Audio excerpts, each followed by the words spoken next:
കേരളത്തിൽ വെച്ച് വിവാഹിതയായ പ്രായപൂർത്തിയാകാത്ത പെൺകുട്ടിയും ഭർത്താവും മധ്യപ്രദേശ് ഹൈക്കോടതിയെ സമീപിച്ചു. ജനന സർട്ടിഫിക്കറ്റ് റദ്ദാക്കിയ സർക്കാർ നടപടിക്കെതിരെയാണ് ഹർജി നൽകാനാണ് ഇവരെത്തിയത്. ജനന സർട്ടിഫിക്കറ്റ് പുനഃസ്ഥാപിക്കണമെന്നാണ് ഇവരുടെ ആവശ്യം. വിവരങ്ങളുമായി ഡൽഹിയിൽ നിന്നും ആദർശ് ചേരുന്നു. ആദർശ്, കേരളത്തിൽ പ്രായപൂർത്തിയാകാതെ വിവാഹിതയായ പെൺകുട്ടി, അത് മന്ത്രിയും അതുപോലെ തന്നെ MP-യും സ്ഥലത്തെ ജനപ്രതിനിധികളും പ്രത്യേകിച്ച് CPM-ൻ്റെ ജനപ്രതിനിധികളൊക്കെ പങ്കെടുത്ത ഒരു വിവാഹമായിരുന്നു അത്. പിന്നീട് അത് വലിയ വിവാദമായി. പ്രായപൂർത്തിയാകാത്ത പെൺകുട്ടി വിവാഹം എന്നുള്ള നിലയിൽ ഈ പെൺകുട്ടി ഹാജരാക്കിയ ജനന സർട്ടിഫിക്കറ്റ് അത് വ്യാജമാണ് എന്നുള്ള ആരോപണങ്ങളും ആക്ഷേപങ്ങളും ഒക്കെ ഉയർന്നു. തുടർന്ന് ആ ജനന സർട്ടിഫിക്കറ്റ് റദ്ദാക്കി. ഇപ്പോൾ ഈ ഭർത്താവും ഈ പെൺകുട്ടിയും മധ്യപ്രദേശ് ഹൈക്കോടതിയെ സമീപിച്ചിരിക്കുന്നു. അവരുടെ റദ്ദാക്കിയ ജനന സർട്ടിഫിക്കറ്റ് പുനഃസ്ഥാപിക്കണമെന്നുള്ള ആവശ്യം. കൂടുതൽ വിവരങ്ങൾ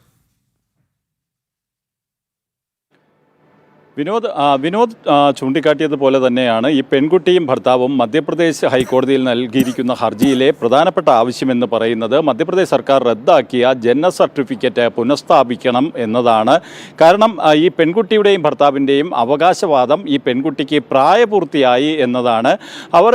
അതുകൊണ്ട് തന്നെയാണ് ഇത്തരത്തിൽ അവർക്ക് ഒരു ജനന സർട്ടിഫിക്കറ്റ് ഉണ്ടായിരുന്നു. ആ ജനന സർട്ടിഫിക്കറ്റ് റദ്ദാക്കി ആ ജനന സർട്ടിഫിക്കറ്റ് പുനഃസ്ഥാപിക്കണം എന്ന് ഈ ഹർജിയിൽ ആവശ്യപ്പെടുന്നത്. ഒപ്പം തന്നെ അന്വേഷണത്തിൻ്റെ പേരിൽ മധ്യപ്രദേശ് പോലീസ് ബുദ്ധിമുട്ടിക്കുന്നു എന്ന ഒരു പരാമർശവും അവർ ഈ ഹർജിയിലൂടെ പറയുന്നുണ്ട്. മാത്രമല്ല, വർഗീയ പ്രേരണയുള്ള നടപടികളിൽ അന്വേഷണം വേണമെന്നുള്ള ആവശ്യവും ഈ ഹർജിയിലുണ്ട്.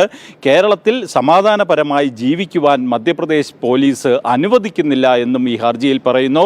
കാരണം നമുക്കറിയാം, നേരത്തെ ഇതുമായി ബന്ധപ്പെട്ട കേസ് വന്നതിന് പിന്നാലെ തന്നെ മധ്യപ്രദേശ് പോലീസ് ഈ പെൺകുട്ടിയെ വിട്ടു നൽകണം എന്നൊരാവശ്യം കേരളത്തിലെ പോലീസിനെ അറിയിക്കുകയും ഒപ്പം തന്നെ ഇതിൻ്റെ അന്വേഷണവുമായി ബന്ധപ്പെട്ട് കേരളത്തിലെത്തുകയും ചെയ്ത സാഹചര്യവുമുണ്ട്.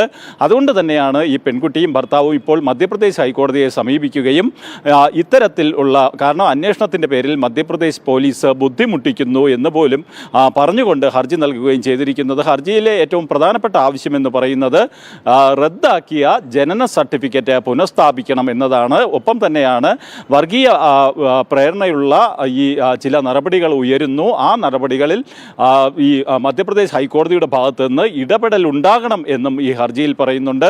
അതിൽ നിന്ന് തന്നെ ഈ പെൺകുട്ടിയുടെ വിവാഹവുമായി ബന്ധപ്പെട്ട് ഉയർന്ന കേസടക്കമുള്ള കാര്യങ്ങളാണ് അവർ ഇത്തരത്തിൽ വർഗീയ പ്രേരണയുള്ള വിഷയങ്ങൾ എന്ന് ഉദ്ദേശിക്കുന്നതെന്ന് വ്യക്തമാണ്. എന്തായാലും അവർ ഏറ്റവും പ്രധാന ആവശ്യമായി മുന്നോട്ട് വയ്ക്കുന്നത് റദ്ദാക്കിയ ജനന സർട്ടിഫിക്കറ്റ് പുനഃസ്ഥാപിക്കണം എന്നതാണ്. വിനോദ്,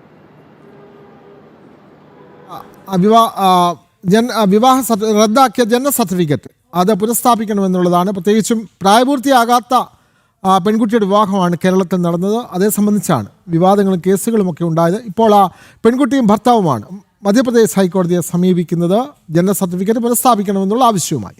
വിവരങ്ങൾ നൽകുകയായിരുന്നു ഡൽഹിയിൽ നിന്നും ആദർശ്.